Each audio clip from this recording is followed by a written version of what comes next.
क्यों चौंक गए? अभी अभी तो क्लासिक 650 के स्पाई शॉट्स देखे थे और अचानक से ये बुलेट 500 का लोगो कहाँ से आ गया। और बुलेट जो रिलीज़ होनी थी वो तो लास्ट ईयर रिलीज़ भी हो गई, तो ये बुलेट 500 का लोगो कर क्या रहा है? ऐसा क्या है जो कोई भी ऑटोमोबाइल चैनल कवर नहीं कर रहा? ऐसा क्या है जो किसी भी यूट्यूब चैनल ने अभी तक कवर नहीं किया है? बुलेट 500 के बारे में यही सारी जानकारी आपको इस चैनल पे मिलेगी। वीडियो के एंड तक बने रहिएगा, बहुत ही ज़्यादा इंटरेस्टिंग होने वाला है।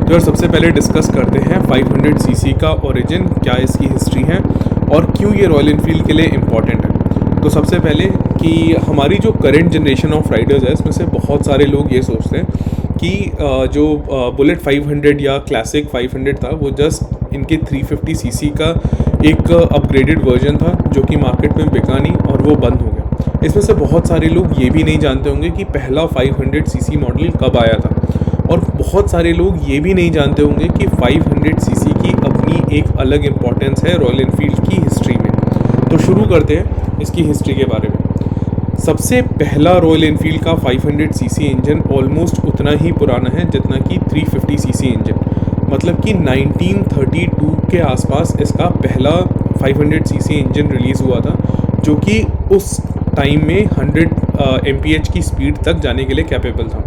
अगर आपको ये MPH नहीं समझ में आ रहा तो मैं बताऊँ, it is almost 160 kilometres per hour. और कॉन्टेक्स्ट के लिए मैं आपको बता दूं कि जो हमारी UCE 500 थी वो मैक्सिमम 133 किलोमीटर पर आवर जाती थी। तो मतलब आप ये सोचिए कि आज से 80 साल पहले का जो बुलेट का वर्जन था वो भी आज के वर्जन से काफ़ी ज़्यादा फास्ट था। तो आपको ये फैक्ट कैसा लगा ये कमेंट सेक्शन में बताइए। और अब हम बढ़ते हैं इस वीडियो में आगे। तो जब ये 1932 में पहली बार क्लासिक 500 रिलीज़ हुआ तो इसको काफ़ी ज़्यादा अटेंशन मिला, जनता ने भी इसे काफ़ी पसंद किया। पर क्योंकि तब इंजन्स डेवलप ही हो रहे थे और ऑटोमोबाइल इंडस्ट्री का अपने आप में ही बहुत शुरुआती दौर था, तो लगभग ऑलमोस्ट हर 2 साल में इसमें कुछ न कुछ अपग्रेड आते थे। 1930 से लेके 1938 तक हर साल जब भी ऑलमोस्ट हर साल बुलेट के अपग्रेड्स हुए। फिर उसके बाद जो इसके मेजर अपग्रेड हुए आज तक की डेट में वो 4 ही हैं, जिसके बाद जो इसका पहला मेजर अपग्रेड था वो था 1950s में। दूसरा इसका अपग्रेड हुआ जब रॉयल एनफील्ड पूरी तरह से ऑलमोस्ट इंडियन हो चुकी थी, और 1989 में जब बुलेट 500 जो इंडियन वर्जन जो हम देखते हैं, जो कि जो पुराने लोग हैं जिनके गांव में 500 सीसी रही होगी तो उन्होंने देखी होगी 1990s या 1989 में जो रिलीज़ हुई थी वो वाले बुलेट। उसके बाद UCE इंजन आने से पहले एक बार AVL के साथ इन्होंने से फिर रिवाइव किया था 500 सीसी को, और AVL के साथ जो इनका 500 सीसी वर्जन आया था इट वाज सो पॉपुलर कि मतलब with in first month of its launch उसकी जो सेल्स है वो इतनी ज़्यादा हो गई थी कि जितनी इन्होंने बनाई नहीं थी उससे ज़्यादा उसकी डिमांड थी। But because the majority market is India which is a value driven market, तो इसलिए इन्होंने ओवर द पीरियड उसमें इनको उतनी वैल्यू दिखी नहीं। बात आते हैं 2008 जो कि लेटेस्ट जनरेशन था 500 सीसी इंजन का। तो उस टाइम भी जो क्लासिक है, क्लासिक के साथ ही लॉन्च हुआ, और क्लासिक में इसका EFI वर्जन लॉन्च हुआ, वेराज इन बुलेट इसका कार्बोरेटेड वर्जन लॉन्च हुआ, जिसका रिस्पॉन्स और सारी चीज़ें थोड़ी बहुत कम थी। और इनको विदा करने के लिए इन्होंने लास्ट 500 मॉडल्स निकाले, ट्रिब्यूट मॉडल्स निकाले विच वर प्योरली ब्लैक एंड गोल्ड, जिसमें कि ग्लोबली इन्होंने वो 500 मोटरसाइकिल का ऑक्शन किया और बिड किया और लोगों को दिया। आज भी ऐसे कुछ ब्रांड न्यू मॉडल्स आपको UK में मिल जाते हैं। तो ये तो था हिस्ट्री के बारे में। फिर बात करते हैं कि इसकी इतनी ज़रूरत क्या हो गई। क्या अगर रॉयल एनफील्ड एक 350 सीसी वर्जन, एक 500 सीसी वर्जन और अगर 650 वर्जन बुलेट के रखे तो क्या ये वही गलती नहीं होगी जो बजाज ने पल्सर के साथ की थी कि there were just too many Pulsars in the market and the audience was confused. Similarly if there are too many Bullets, maybe the end customer will be confused which one to buy. and maybe the exclusivity, maybe the reason for which people used to buy it initially, maybe around 10 years back, for the exclusivity factor that it offered on the road, maybe everybody will just ditch it because anything that is available in hefty quantity, people don't love it much. तो ये सारी चीज़ें हो सकती हैं। और अगर ऐसा हो रहा है तो जो रॉयल एनफील्ड है वो इतना टीज़ ही क्यों कर रही है?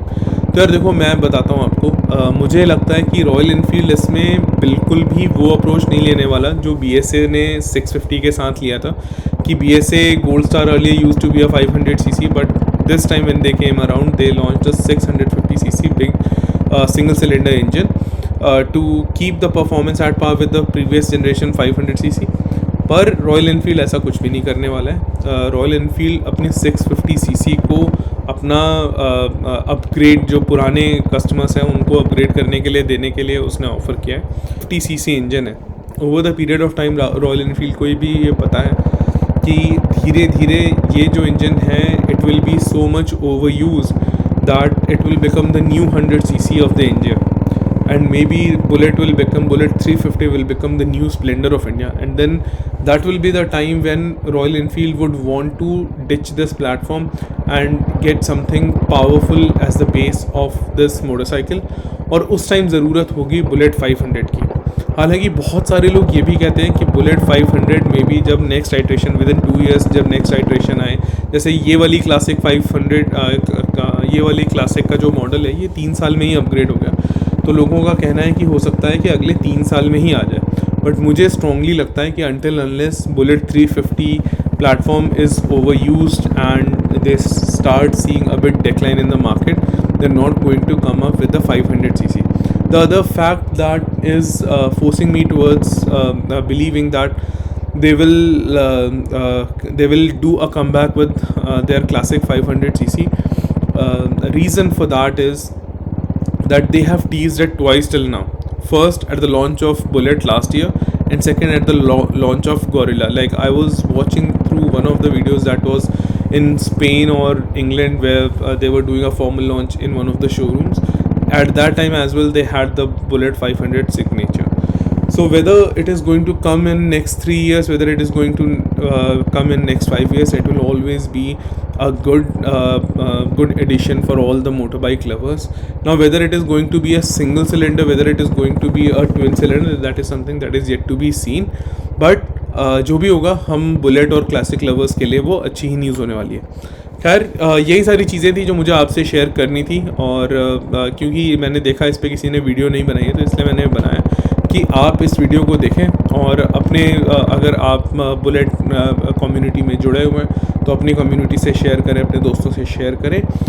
और बस यही था सब कुछ। तो विदा लेने से पहले मैं आपसे कहूँगा कि देखते रहिए, हम जुड़े रहिए हमारे चैनल से, देखते रहिए हमारा ऑसम सा content, and I will see you in the next one.